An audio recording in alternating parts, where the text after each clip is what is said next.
da su vuelta al mundo casi como más como aventurero que como corsario, porque él termina dando la vuelta al mundo llevando las banderas de libertad e independencia. Bueno, Salvador, Guatemala, Nicaragua tienen los colores nuestros, gracias a él, a este personaje. Si no lo leyeron, lean la historia de Hipólito, de Mauricio Buchar.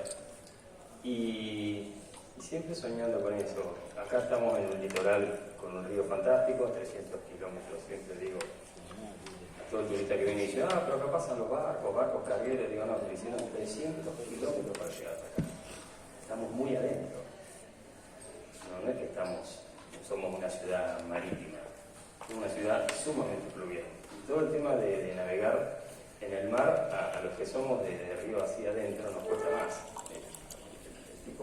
¿Por qué Argentina no tiene tanta navegación? Precisamente porque la gran concentración de la población, el 40% que está en la capital, en Buenos Aires, está en un río fluvial. Entonces, por eso no tenemos esa mentalidad tan aventurera que tienen los franceses, o tan aventurera que tienen los españoles o los ingleses, porque estamos rodeados más de agua dulce, al menos donde está la concentración de la población. Entonces los mares del sur siempre son para los locos que se quieran ir, cuando en verdad tenemos que defenderlo, y tenemos que propiciarlo, y tenemos que decirle a las generaciones futuras, vayan porque es nuestro, porque es el mar, porque tiene todos los condimentos de aventura posibles. Es un mar con muchos vientos cambiantes, con olas, pero con unos paisajes preciosos. En este caso, bueno, Antártida, para llegar a la Antártida tenés un solo lugar en el mundo. Vayamos a descubrir que la Antártida es un continente, es el cuarto continente en extensión. ¿Por qué es continente? Porque precisamente hay suelo abajo. A diferencia del Ártico, que es solamente hielo flotando, Antártida tiene piedra, muchísima, y recién ahí, a partir de ahí, tiene 3 metros para arriba, todo hielo. Hielo que está continuamente en crecimiento. El Ártico se está derritiendo y la Antártida siempre está creciendo. Es a la inversa de lo que te cuentan, o al menos lo que uno ve tanto en el cine, acá que le gusta tanto a Nico. ¿Por qué es tan mítico el lugar? Porque es difícil llegar. ¿Por qué es difícil llegar? Porque la única forma de llegar es embarcado. En avión se puede en algunas pistas, hay 2 pistas del lado de Australia, y después de este lado tenemos en la isla Saint George una, la base Marangio, la otra tan conocida, y otra base norteamericana, Palmer. No hay más pistas. Entonces, la otra forma de llegar es fluvial. ¿Cómo llegar fluvial hoy en día con la tecnología? Con embarcaciones. Si ustedes agarran, googlean, viajan a la Antártida y van a ver algún barco de 150 personas, 200 personas, que son los barcos no son los famosos cruceros línea C o los Costas del capitán Giacchino y el Badabardo, no, son otros, son barcos un poco más preparados, con casco más fuerte, más lentos y con mucha más calefacción. Después puede llegar en barquitos un poco más chicos, hasta entre 40, 60 personas. Y después tenés algún crucerito que te lleva, que pueden ir 10 personas, 8, y después los veleros.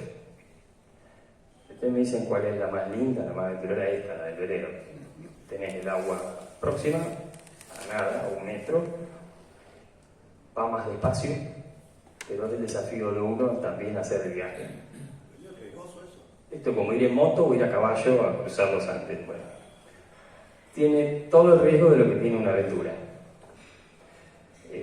Un barco de pasajeros te lleva en aproximadamente 2 días, día y poquito. Nosotros nos llevó 5 días llegar hasta allá y de vuelta 6 días para volver. Porque el lugar más cercano para ir a la Antártida es la península antártica. Lo que siempre estudiamos cuando estuvimos en la escuela primaria, la península antártica, bien. La península antártica es el lugar más cercano, el punto más cercano hacia el norte que tiene todo el continente antártico. Del lado de Australia son pequeñas bahías, pero muy pequeñas y nada más. Por eso todos los poblados, la gran cantidad de las bahías de las bases antárticas están en la península antártica. ¿Y por qué están ahí? Porque precisamente muchas pueden ser habitadas durante el invierno. Las otras como están casi a la intemperie, podríamos decir, del clima riguroso, se tapan de hielo. Como se tapan de hielo, se convierten mucho más difíciles. Por eso hay hasta bases chinas y rusas acá en la península antártica. No porque China esté tan cerca, porque está del otro lado. Del otro lado es muy difícil de estar y habitar. ¿Cómo se va? Se van navegando como navegaron los pioneros y como navegaron los que tuvieron en su momento la pesca como el leitmotiv fundamental que buscaba el hombre para subsistir, que era la pesca de ballenas. Entonces el lugar más cercano que había para ballenas, el lugar más cercano para reparar barcos o para parar, para hacer el abastecimiento fundamentalmente, para limpiar una vez que estaba el bicho atrapado, eran la famosa Georgia, la Sandwich del Sur, las Malvinas, que después llamaron Falkland, y la península antártica. La península antártica tiene en el arranque una isla que se llama Isla Decepción, que es donde la gran mayoría de barcos salen de Ushuaia o Puerto Williams y van ahí. Es el lugar relativamente más cercano. Lo más cercano son 1100 kilómetros. Parece cercano, pero no es tanto. Háganse una idea de acá hasta Asunción y un poquito más, pero en agua. Y con vientos cambiantes, porque es mítico lo del Drake, porque tal cual, como dijo acá en la presentación, muchísimos barcos se han hundido, muchos barcos han terminado la aventura ahí, y porque si el barco se da vuelta o se hunde, la posibilidad de rescate es muy baja. ¿Tiene el condimento de la aventura? Absoluto. ¿Pueden ir ustedes? Sí, no se requiere que tengas 30 años, 40 años, vos tenés 70 y podés ir 80, no es un tema. El tema es, más podrían decir, como dicen los chicos, de cabeza, de estar concentrado para ir y que te guste eso. En el velero donde yo fui, que es de un amigo, otra cosa más, ¿cuántos veleros salen o cuántas embarcaciones salen hacia la Antártida? Aproximadamente entre 8 y 10, nada más, por año. Ya que se dedican a llevar gente que quiera conocer. Los demás son un crucero o el crucero que se sube, ahí sí usted va con la patrona en una cabina y mira. ¿Cuál es la diferencia? En el verano. En el verano. Van de octubre, noviembre y diciembre hasta marzo. Pero realmente arrancan a mitad de octubre y a mitad de marzo se termina. Empieza el frío y se termina. La Antártida está protegida por un tratado que se llama Tratado Antártico, siempre lo habrán leído, lo habrán escuchado. Lo que es el Tratado Antártico son los que lo firman todos aquellos países que tienen base en la Antártida. ¿Cuánto tiempo tiene el tratado? 30 años, está por vencer ahora en el 2026, se habla y se está hablando ya en Naciones Unidas que probablemente se va a prorrogar por 30 años más. O sea que nosotros no vamos a estar ahí, ojalá siga. ¿Qué significa el Tratado Antártico? Que está prohibido que cualquier base sea militar. Tiene que ser solamente científica y a la vez está protegido por una entidad que se llama IATO. IATO es la International Association de Transporte Antártico, de Turismo Antártico, que son todos estos cruceros o veleros que están más chiquititos, que cada uno de esos son los que protegen y controlan más que las bases antárticas. Aún el operador de IATO de un velero tiene el mismo voto que la empresa de un crucero. Entonces esos son los que están frenando continuamente de que no haya proliferación de demasiado turismo. ¿Qué significa eso? Que por el tratado de IATO, si la embarcación tiene más de 120 y pico, 120, 130 pasajeros, no puede bajar en la Antártida. Entonces estos barcos que vos te tomás con tu patrona y das la vuelta, a lo mejor si tiene más de 200, muy lindo, pero no te van a dejar bajar. Menor te dejan bajar en algunos lugares particulares, que son algunas bases que te lo tienen con una playita, lo bajan los operadores. ¿Y qué tienen los veleros? Que como quien va de aventura en bicicleta, te metes donde quieres. Esa es la particularidad. Lo difícil que es llegar. ¿Por qué llegar y por qué le puse el místico Drake? Porque precisamente no sabe lo que es el riesgo del Drake. A veces podés salir, a veces no. Los pronósticos son de 5 o 6 páginas distintas que se toman y se hace un comparativo. Sobre eso vos calculás. Los promedios de vientos de nudos son siempre entre 30 y 50 nudos, que acá parece una locura, porque en medio de una tormenta acá en Rosario puede ser lo máximo 20, 30 nudos, una ráfaga, y para de contar, ahí son normales. ¿Y por qué es tan complejo? Porque el viento no dura más de 3 horas y rota. Entonces vos podés tener en un mismo día 5 o 6 vientos distintos. un viento del noroeste de 30 nudos, de golpe te subió a 50 un poco del sur-sureste, y de golpe te bajó a 10 y de golpe te volvió a arrastrar pero por el otro lado. Por eso tenés que estar muy preparado. ¿Cuánta distancia en kilómetros es 30 nudos? El nudo es 1852 metros, casi 2 kilómetros. Así que cuando hablas de un viento de 30 nudos, hablas de un viento de casi 60 kilómetros por hora. Andate en el auto a 60 por hora, saca la mano, fíjate cuánto te da, sumale 50 nudos, 100 kilómetros, te vuela, te cuesta mucho mantener el barco. ¿Es normal? Sí, normal. Si ustedes, hay distintas páginas, hay una que se llama Weather Payas o Winguru, lo quieren poner al celular, vayan abajo, pongan usuario, pongan Cabo de Horno, son páginas internacionales que te dan la distancia del viento y la velocidad del viento continuo, en forma continua. Y ahí te marca. Entonces la aventura es tener la suerte de cruzarlo y de vuelta y que no te agarren viento fuerte. Si te agarra, que el barco esté preparado. Me preguntaba, acá cuando estaba charlando recién con el caballero, si los barcos eran de acero. Todos son de acero para ir a la Antártida. Hay algunos barcos de plástico, pero el tipo que va de plástico sabe que se arriesga mucho. ¿Puede ir? Sí, si no le pasa nada, puede ir. Pero generalmente no una vez que entró en la península antártica, no sigue bajando. Nosotros íbamos en un barco, el único barco argentino que hay, que es el ex mago del sur, un señor que se llamó Damilano, acaba de fallecer el año pasado, que era un navegante argentino, el único que hacía viajes a la isla de los Estados, Malvinas y Antártida.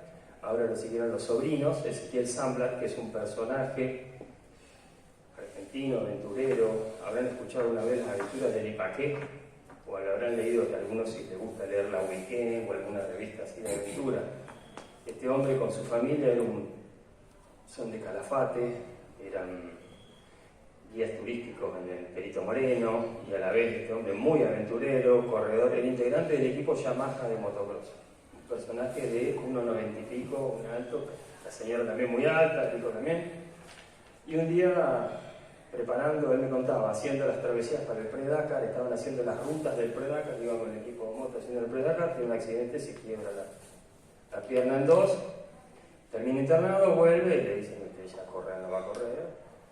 Y como es un espíritu tan inquieto, termina comprando un barco y se va con toda la familia navegando desde Argentina hasta Noruega para conocer el apellido Zamblar noruego. Se fue una familia, la primera familia argentina que hace eso, se va navegando por el Caribe cruza a Bermudas, Azores, en vez de ir y recalar en el Mediterráneo, siguen para arriba, toda Inglaterra, Noruega, Irlanda, bajan por Bélgica, se meten por Europa y hacen los canales del canal de Midi francés, terminan el Mediterráneo y vuelven.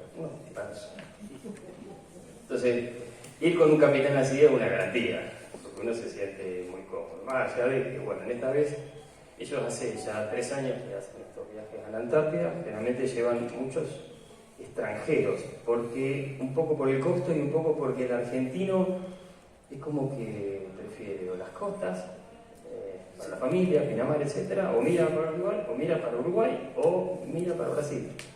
Y en verdad, y si mira para el sur argentino, mira para los parques nacionales. No sé si respeto o qué. Entonces es el único barco argentino. Después los otros son ingleses, franceses. Los chilenos en esto nos vienen ganando lentamente. Tienen un barco ya que se dedica a hacer esto, para llevar gente a la Antártida, y ya están armando una escuela de, podríamos llamar, de pilotos de altura deportivos para esto. Nos vienen ganando comoditos y despacio.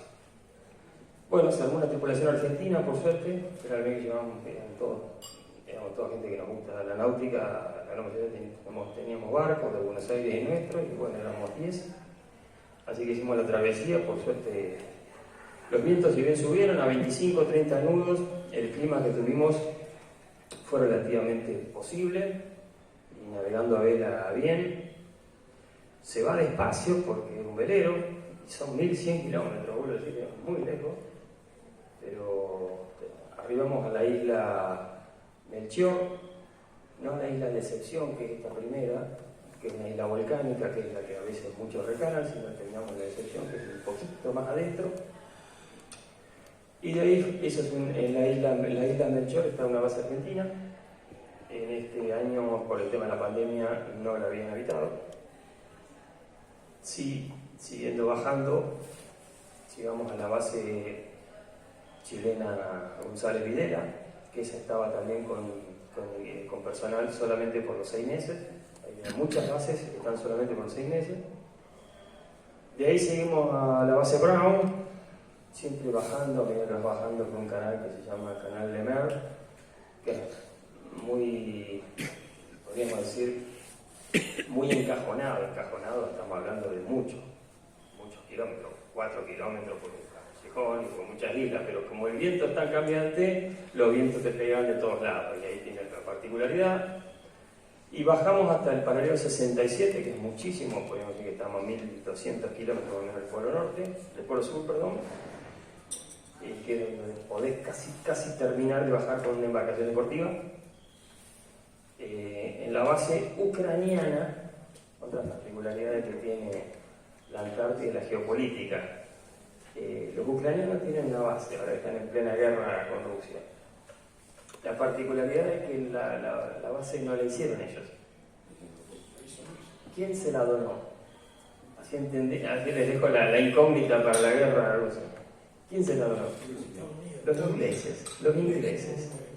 Apenas cayó el muro, en poquito tiempo era una base inglesa que había sido por un tiempo abandonada porque había tapado el hielo. Entre la década del 50 y 60 la tapó el hielo, después el hielo bajó.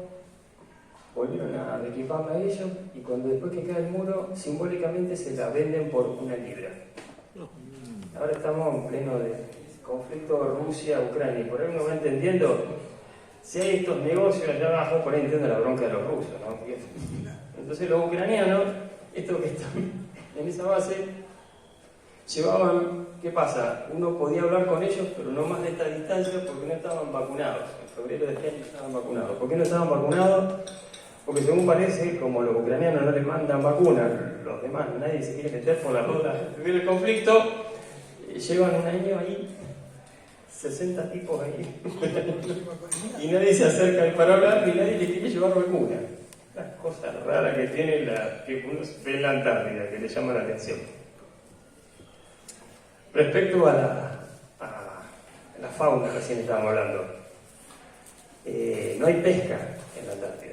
No se pesca, lo único que había eran ballenas, y por eso estaban los balleneros que estaban, podríamos decir, en las afueras de la Antártida, en la isla Melchior, en la Sandwich, y ni hablar en Malvinas. Y entonces lo que uno ve de fauna es lobos marinos, pingüinos de todo tipo de color y sabor, focas, orcas, ballenas. El agua está a 0 grados o menos 1, menos 2. Lo que pasa es que como tiene tanta salinidad, es líquida, es lechosa y se ve a veces transparente de acuerdo a la falta de viento o no. La particularidad que tiene, que lo lindo, es que uno no siente ese frío cuando está afuera, porque llega un momento que llegan tantos días que te vas acostumbrando. Cuando empieza el viento, así no dura ni 4 minutos cubierta, 5 minutos cubierta. El barco, ¿cómo se soporta el frío del barco? Bueno, estos barcos tienen salamandra, pero no son salamandras a carbón o salamandras a gas, son a fueloide. La pregunta que uno le decía, ¿y dónde la compraron esta? Bueno, la hacen los noruegos. El único lugar del mundo donde se fabrican las salamandras para embarcación de pesqueros noruegos es en Noruega. Ahora los chinos sacaron un modelo, parece también como para competirle, pero según parece siguen siendo mejores los noruegos. Así que todos estos barcos tienen una salamandra que va a fueloide con el mismo fueloide de combustible del motor. Y mantiene la temperatura dentro de 22, 23 grados, puede estar bien. Porque si no, un barco de acero, por más cobertura de poliuretano que tenga, es una heladera. Nosotros salimos este verano en febrero. El barco había estado en diciembre con unos españoles, que salió un documental de TV Española, y antes había estado con unos... habían querido salir en enero, fíjate vos, plena pandemia, con unos franceses, y resulta que cuando llegan, ¿qué pasaba? Entraron por Chile, cuando llegan a Chile, se hacen el PCR, le da uno positivo. se terminó para todos y tuve que volver. Y después estábamos nosotros, así que nosotros éramos todos argentos, y como tal, tenemos estas cuestiones de reverencia argentina, están todos bien, sí, estamos todos perfectos acá. Así, un poco así, si bien confiamos, por suerte, nadie tuvo ninguna dolencia. El riesgo que te agarre, bueno, dentro de los que iban a la tripulación iba un diabético insulino dependiente. Y nunca le pasó nada. Nunca le pasó nada. Un hombre conocido, ¿alguien es óptico acá o está con el tema óptica? No, bueno, Norberto Fermari, el presidente de la Cámara de Óptica de Argentina. Y el tipo que tiene una calidad fantástica, pero lo único que hacía cada tanto agarraba el celular y se lo pasaba por el sensor y se controlaba. Y iba. Iba y estaba con disposición. Y te tiene que gustar eso, ¿no? De la sensación de la inmensidad. Vos te levantás y ves paredes de hielo, de 20 metros, 30 metros, 40 metros, como algo frecuente, como si estarías en Puerto Norte y lo ves ahí como si nada. Y ¿dónde se fondea? ¿Dónde fondean las embarcaciones? Precisamente en las bahías o en los lugares protegidos, pero como tenés vientos tan fuertes continuamente,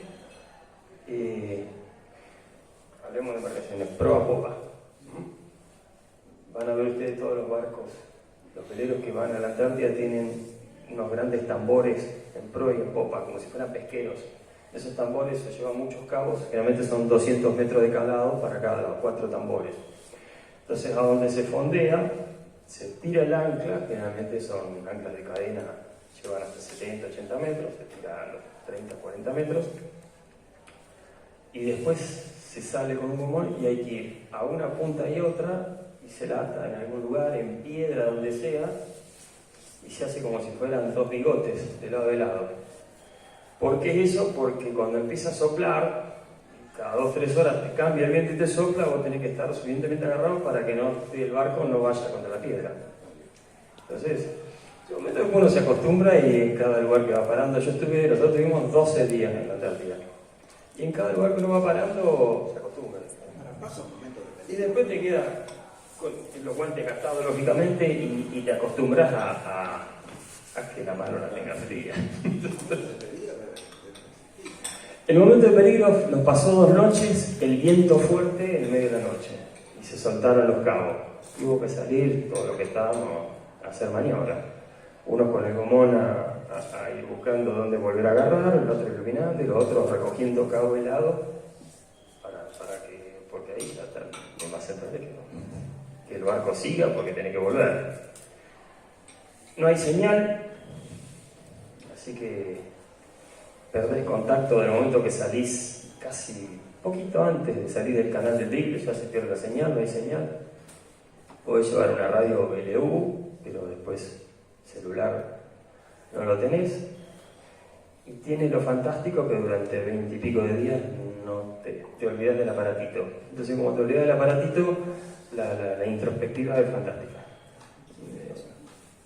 Es una cosa que uno después con la tecnología se olvidó y es bárbaro conversar con el otro, hermanarte con el compañero de aventuras, con quien estés, leer, más libros, leemos el libro náutico ni hablar, entonces aproveché y bueno, Vito Duma, Bernard Montesnier, Celesia, todas las travesías a los polos, bueno, me aprendí un montón de cosas aprovechando también de lectura. Nada, no. El barco puede llevarse, a lo mejor tenés alguna película para ver, después, pero no, después no hay señal, no. Te encontrás con personajes, algo lindo que nos pasó, que siempre algún día lo vamos a escribir. Nosotros llegamos a Melchor después de 5 días y medio de navegación, y antes de llegar, por radio se escucha como una queja, un tipo que estaba llamando por radio pidiendo auxilio, SOS, porque había un conflicto, hablaba como en un inglés cruzado y un español cruzado, había un conflicto con el capitán. Y ya lo habían tomado de la base chilena que estaba ahí. La Antártida tiene cuadrantes, o sea, se hacen regiones, como si fueran las jurisdicciones o circunvisiones policiales, y dicen, bueno, este año le toca este cuadrante a los ingleses, este a los chilenos, este a los, de acuerdo a cómo estén las embarcaciones. Bueno, nosotros navegamos, le tocaba el cuadrante a Argentina. El Bahía Agradable, un barco al estilo de Elizabeth, pero más militar, que es el que hace el control, en este caso le tocaba en febrero.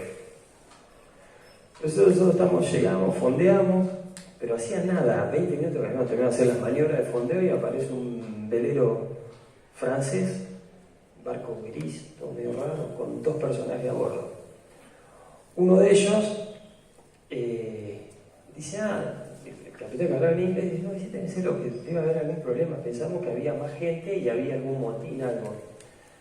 No, resulta que llegan, piden de fondearse al lado, lo llama barloarse. Barloarse significa como poner un auto al lado del otro, un barco al lado del otro con las defensas, porque como el tema del viento se pone, pide fondearse al lado, apenas se fondea, uno de ellos, todo le caía acá rojo de sangre, solo mira, y salta como un gato al barco. Y ¿qué pasa? Y sale otro, los dos barbudos, así con pinta de lobo de mar. Nosotros pensamos, debe haber alguien adentro. Bueno, medio primero el asombro, qué pasaba, qué era lo que ocurría. Todo esto fue todo en 5 de la tarde, que ya se venía la caída del sol y había ¿qué pasaba? Estábamos solos en una bahía en el medio de la Antártida y estos personajes al lado. Bueno, se puso el capitán, abajo revisa, no había nadie, eran estos dos, se venían peleando. Uno era un francés que había hecho su barco con la idea de venirse de Francia para ir a la Antártida. Efectivamente estaba en la Antártida, como no tenía tripulante que lo acompañara, le había pedido a un vasco, que era este español vasco que andaba por Argentina boyando de Uruguay, había recalado en Ushuaia y se había subido con este personaje, y en el medio del Drake se habían empezado a pelear. Uno era el dueño del barco, que era un ingeniero y lo había hecho al barco, y el otro era un capitán de la marina mercante jubilado, o sea, 2 capitanes hunden un barco. Se venían peleando, vaya de por qué, y en el medio de la discusión, uno le pegó una trompada al otro, el otro en el medio del tren, cruzando, y había no sé cómo aguantado todo un día y había llegado hasta que Francia agarró la radio y empezó a llamar cuando sabía que estaba cerca de la base, Mayday, y salieron todos a buscarlo. ¡Pum! En el medio que hacía, el tipo decía, yo no vuelvo ahí. No le decíamos, yo estaba acá, lo igual, aparte, no me falta, si se venía peleando, no va a querer pelear a nosotros. Entonces lo llevamos a la base Melchor, ahí conozco la Melchor el primer día que llegué, que era la base argentina, que estaba vacía. Una particularidad, todas las bases tienen por tratado antártico que de tener un refugio para cualquier persona que lo precise. Es como si usted tiene un campo y dice, bueno, tengo un refugio para el caminante. Entonces, y los refugios están impecables. Tienen comida, algunos tienen hasta gimnasio, libros, la virgencita, todo el baño, están impecables. Y están abiertos para abrir en el medio del hielo. Pero la base Melchor Argentina tenía por abajo tengo fotos en lo que sería la parte de abajo del refugio. Y están puestos en lugares para que no se tapen de nieve. Vos ves la base, por ejemplo, la Melchor tenía toda la parte del primer piso tapada de nieve, tenemos fotos arriba del techo, y el refugio está más cerca del agua para que siempre esté abierto. Y así pasa en la vidriera, pasa en todas las bases lo mismo, muy interesante. Así que lo dejamos ahí hasta que viniera el buque a rescatarlo, a traerlo. Bueno, el otro día apareció, lo dejamos, nos volvimos. Después a la mañana dijimos, che, ¿y qué pasa si yo era el único, yo era el leguleyo a bordo, ¿viste? A la mañana digo, che, ¿y qué pasa si este tipo se ahorcó? Acá un conflicto de nosotros, por suerte llegamos, estaba el tipo contento, tomándose un té alegre. Llegaron los de la Armada Argentina, bajaron como si fuera una tropa de asalto a tomar el Monte Kennedy, ¿verdad? Era un tipo que se había amotinado con el otro, agarró con el otro con una oreja, lo terminaron subiendo en el barco, se lo llevaron a la base Palmer, de la base Palmer el avión a Punta Arena, y de ahí fletado a España. ¿Ese era el vasco? Al vasco. Y al otro... Y el otro quedó solo ahí en la Antártida. nunca más supimos de él. Quedó solo, solitario en ese lugar. Ahí que está. Bueno, Vasco. Un personaje el Vasco. Bueno, la verdad que. Y era más coherente que el francés, lejos. No se puede entender. Yo estaba navegando y estoy jubilado, estoy retirado. Y como tal, tuvo la particularidad. Después, otra particularidad de las que vimos así, encontramos, bueno, nosotros dentro de la tripulación llevábamos a Aurora Canesa. ¿Quién es Aurora Canesa? Yo le comentaba a Nico que le invité el otro día. Argentina tiene la tradición náutica deportiva más conocida por un señor que se llamó Vito Dumas, que es uno de los máximos ponentes de la navegación mundial histórica, como es el Juan Manuel Fangio de la náutica. Antes pudieran bajar. Llegan a la bahía de lo que sería Puerto Argentina, vendría a Puerto Stanley y le dicen váyanse. El segundo barco fue el Malabar, con un barco de madera de 42 pies, un 12 metros, que iban 7 personas a bordo, 6 hombres y una mujer. Esta mujer va conmigo en esta travesía que hacemos en la Antártida. Y charlando en estos 20 días, cuenta la historia de cómo fue el Malabar, y lo que yo no sabía, que el barco era de ella. Y que lo más loco, digo, a ver, Aurora, ¿cuánto tenés vos ahora? Entonces, 78 años tiene ahora. Digo, hace 30 tenía 40 y pico. Sí, había vendido el departamento, su departamento, para comprar el barco para hacer esa travesía como una aventura romántica. Bueno, después de eso siguió navegando, corrió, ganó las 500 millas, una regata bastante difícil que se hace siempre entre Buenos Aires, Bahía de San Borondón, San Clemente, Punta del Este y se vuelve sin parar. Son 500 millas, 1000 kilómetros.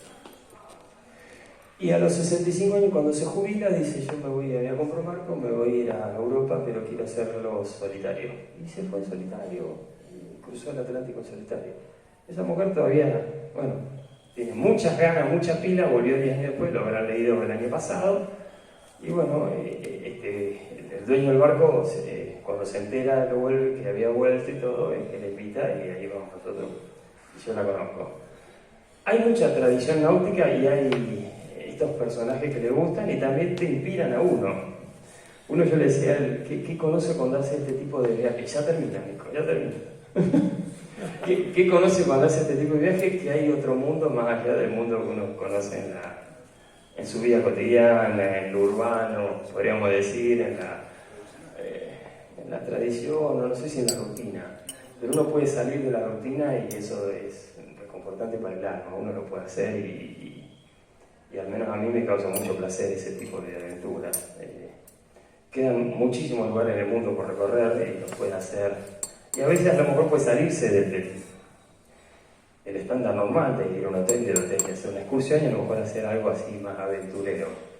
Y conoces vivencias distintas, gente que lo hace, gente que se anima, con debida precaución, hoy en día con la tecnología te permite conocer todos los pronósticos y más o menos tener una aproximación. Detalle de los pronósticos no se van nunca más allá de 48 o 72 horas. No hay ningún pronóstico que te dé más de eso, lo cual, por eso el Drake tiene lo que tiene, porque vos te arriesgas para los dos días que te quedan.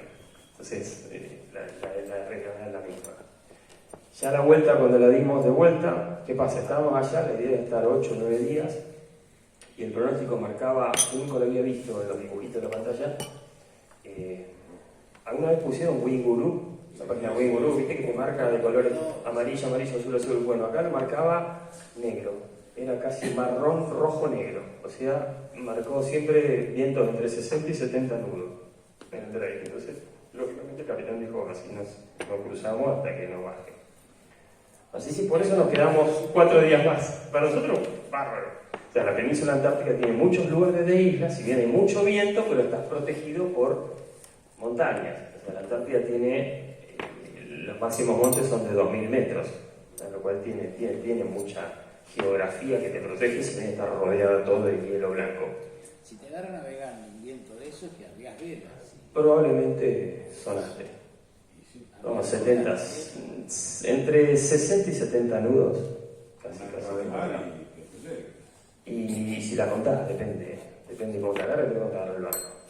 Si te caes al agua, no vuelves. La caída del agua, la supervivencia son 2 minutos. 2 minutos. O sea,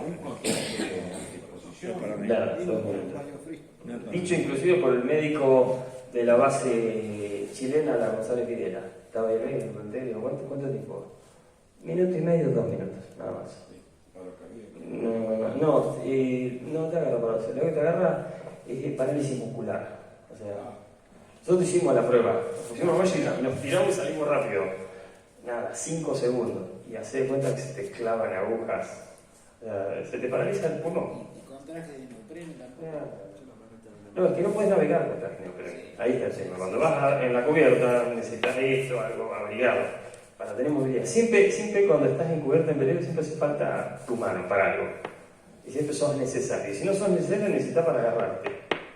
¿Sabes qué? Sí. Te hago una pregunta muy imprudente. Dale. Sí, hombre, ya. Apaga la cámara. ¿Qué costo lleva un viaje así? ¿Qué costo tiene un viaje así? Los viajes a la Antártida tienen aproximadamente, yo creo que los dueños de los barcos deben cobrar también por nacionalidad, pero están entre $8.000 y $10.000, más o menos. Y después depende, qué sé yo, después la relación. Pensé que era más. No, veleros no. Lo que pasa es que no hay tanto voluntario.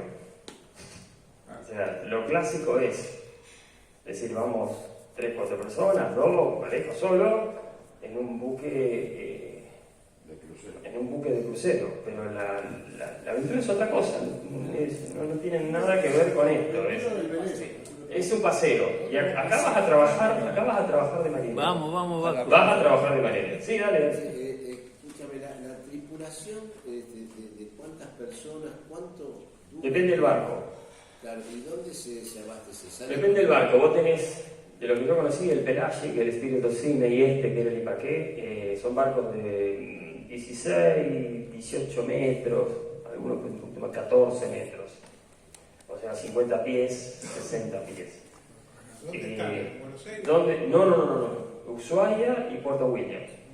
Ushuaia y Puerto Williams. Los dos son los 2 puertos que están preparados para embarcaciones deportivas. Ushuaia más todavía, porque tiene más que nada por el tema del aéreo. Generalmente son barcos de acero, son barcos de gente que le gusta, como que tienen, podríamos decir, un hotel en la alta montaña, algo muy especial. Son muy ecologistas en el sentido que ellos protegen mucho el tema ecológico y el tema de cuidar el medio ambiente. Por ejemplo, ¿no? En los 22 días que tuvimos, toda la basura no se tira absolutamente nada, todo el bolso, y va toda la bolsa y después bajamos toneladas de bolsa, pero todo se cuida. Llevan agua potable, bueno, nosotros llevábamos, creo que eran 3.000 litros, una cosa así. Y quieras o no, se va consumiendo, y al último, como nos quedamos más días, terminamos yendo a buscar chorrillos, o sea, lugares donde se forma un pequeño hilito de agua para cargar los tanques, porque nos estábamos pasando de la cantidad de días pensados. Y generalmente son barcos que no es el clásico barco que vos podés usar para decir vamos a hacer una travesía a Buenos Aires, Río, Janeiro. Otra cosa, son barcos más pesados. ¿La comida es una dieta especial? ¿Alguna comida especial? No, acá no, nosotros acá... Entrecó no. ¿Eh? Entrecó no. Carne había, fíjate la particularidad, todo lo que era carne, todo lo que era manteca, todo lo que era leche, va todo en la sentina. Como la temperatura es entre 3 grados y menos 2 grados, estaba todo congelado. O sea, después levantás los pisos de los barcos donde está la parte sentina. La carne tenía que dejarla que se afloje un poco. Está todo congelado. Y si queremos emplear un par de vino o whisky, lo poníamos lo mismo ahí abajo, bien agarradito porque si rota capaz se rompía y salía congelado. Otra cosita, vamos a tomar un whisky, sí. Gomón, necesitamos fondeado y íbamos a un témpano. Rompíamos el bloque de hielo, volvíamos a la cubierta con el bloque de hielo. Al otro día, a la mañana, te levantabas y el bloque de hielo estaba igual.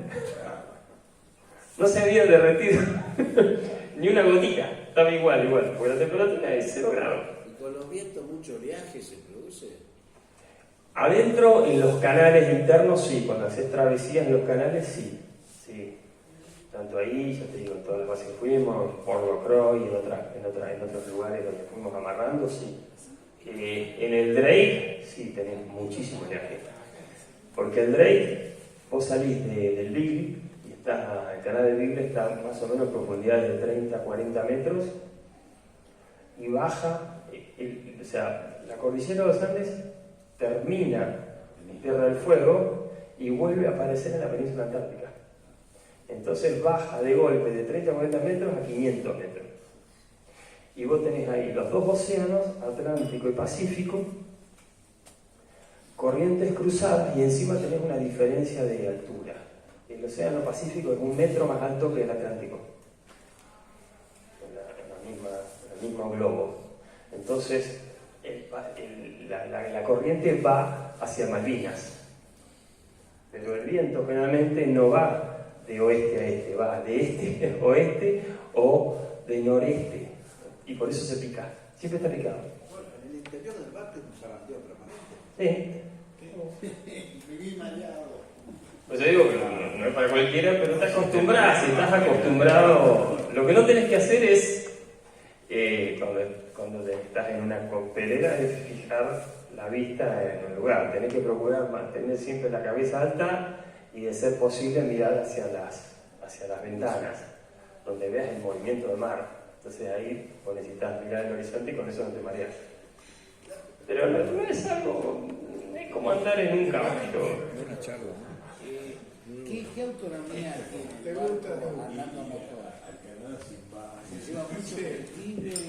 Mira, la autonomía se mide en las embarcaciones por horas. Yo el velero que tengo lo mido de un Volvo 20 caballos chiquito y consume 1.8 litros de diésel hora. En este barco llevaban 2.500 litros de diésel, o sea que llevaban, yo creo que para y de haber llevado, o sea, no le pregunté, pero ponerle que si por hora haya consumido 5 litros, sí, 500 horas, pero después depende mucho la potencia que le des, si la necesitas de la máquina cuando tenés oleaje en contra para seguir avanzando. Entonces ahí vas consumiendo, más la salamandra que te va consumiendo también. Entonces, gran parte de la travesía, de ser posible, se hace a vela para conservar. O sea, hacer una navegación con objetivos fijados, pero cuidando también, porque vos tenés que calcular cuándo volvés. No te digo que el Apolo 11, pero tenés que hacer un cálculo de qué pasa. Fíjate, en esto nosotros terminamos 4 días más de lo pensado. Porque te digo, a mí fue fantástico, pero también lo tiene que tener previsto. A la vuelta, por ejemplo, como habían pasado estos días con esa tormenta tan fuerte, cuando salimos ya sabíamos que iba a tener 2 días el famoso palo a palo, y fue tal cual. Salimos nosotros para el retorno, y el primer día que salimos, habíamos salido a las 9:30 de la mañana, hasta el otro día, casi al mediodía, nadie comió. Era tomar té y nada más, porque era una coctelera, era una licuadora. O sea, no por el viento, sino por el oleaje que había quedado. Te mueve, como si fuera un corchito. Yo me fui, todos nos hicimos un chequeo. Yo me fui al Sanatorio de la Mujer y me hice un chequeo general y nada más. Algo que te excluya directamente, que mira, con este problema no lo podés hacer. No, yo creo que, salvo, ya te digo, algo insulino dependiente y no tenía problema. Vos sabés cuáles son las fallas de tu motor y decís, bueno, sí o no. Un imponderable. El frío, yo no creo, es algo que sufras de frío, no es un tema. El tema es, a lo mejor, no sé, si sufrís mucho de un vértigo, y entonces sí, ahí a lo mejor te agarre un problema que no quieras comer y ahí pasa el problema. El problema es que en el momento que salís y ya está en la mitad del Drake, no tenés retorno y no tenés auxilio. No hay auxilio, o sea, el auxilio está cuando llegas a la península antártica, pero para todo igual, ¿eh? O cuando antes de salir, hasta un medio día, un día. Después ya no es posible. Ya lo sabes, ya se sabe que es. ¿Cuándo lo haces? La verdad me gustaría Malvinas, lo tengo Malvinas. A Malvinas, fíjate qué detalle, Malvinas no pueden ir los barcos Para que es muy argentinos. interesante. Hablando de... La bandera argentina. Y te piden pasaporte también para... ¿Pero sabes por qué? No. ¿Sabes por qué? Decime por qué. A ver, ocurre hacer algo absurdo. Algo absurdo. ¿Alguno ha sido funcionario nacional? No. Algo absurdo. Uno entendió una cuestión de soberanía. Sí, pero ¿por qué? Porque la prefectura no te despacha, la Armada no te despacha porque dicen que si vos despachás a Malvinas estás reconociendo soberanía. Y vos decís, no, estoy haciendo soberanía, estoy yendo con un barco argentino, no, a ustedes no, y si vos te vas cuando venís, tenés un proceso penal. Y viste, porque no vas a hacer que encima seas de la oposición y te meten, qué sé yo, un escándalo. Entonces, este barco, este argentino, tiene bandera brasilera, tuvo que hacer bandera brasilera para hacerlo. Pero en verdad un barco argentino, era el barco muy conocido. Y no, y se fue y los brasileños, y digo, ¿cómo lo matriculaste? Ah, con un gestor, pim, pam. Bandera brasilera. Una locura. Entonces por eso no hay argentinos que van. Y si vas, tenés que ir con un barco de bandera uruguaya, por ejemplo, pero no argentina, o chilena. Supongo que en algún momento. Pero es posible, muchachos. Ya que están todos caballeros, es posible, se puede, una cuestión de animarse, de hacerlo. Ya te digo, fue hora.